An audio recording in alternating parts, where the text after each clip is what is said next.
Je vais terminer avec une histoire que j'ai vue dans un livre concernant le Rav Shach.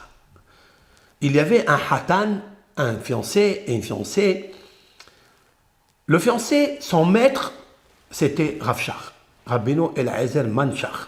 C'est le grand rabbin de Bnei Brak, de la Shiva de Ponovitch, qui a écrit des sublimes livres. C'est un grand homme d'amour. Et la Kala, elle avait un autre Rav qui l'a dirigé, qui lui a fait des cours dans le séminaire, etc.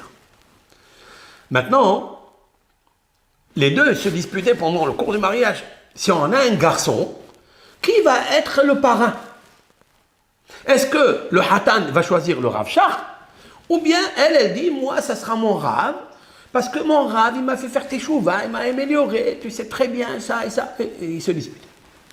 Finalement, on ne savait pas encore qui allait être le sandak. Juste quelques heures avant la Houpa, avant la Brit Mila, pardon, eh bien, la Kala, elle a dit, écoute, je vais te donner à être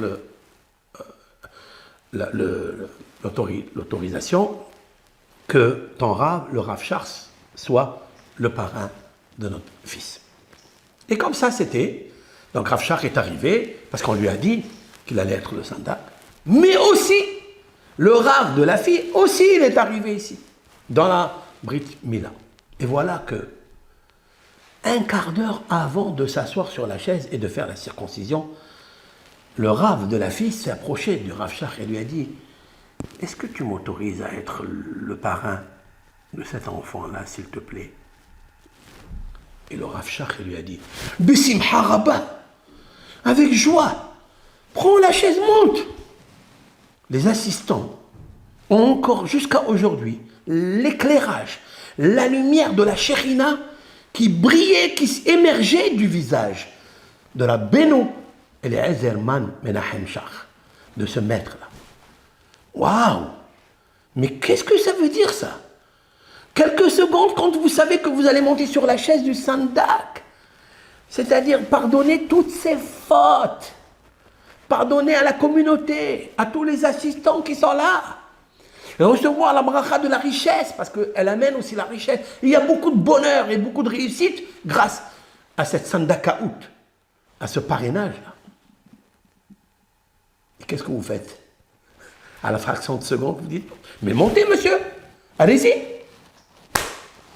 Ça, c'est Rav Shach. Ça, c'est Aaron HaKohen. L'autre Rav, je ne sais pas qui est-ce, mais je n'ai jamais entendu parler de lui. Ni vous, ni moi. Mais de Rav Shach, j'ai entendu. Et je lis ses livres.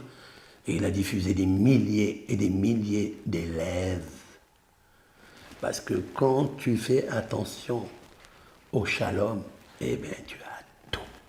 Tout, tout. C'est vrai que le sandak, c'est passager, ça va être vu, là, tu vas avoir ça et ça. C'est vrai, il y a des avantages.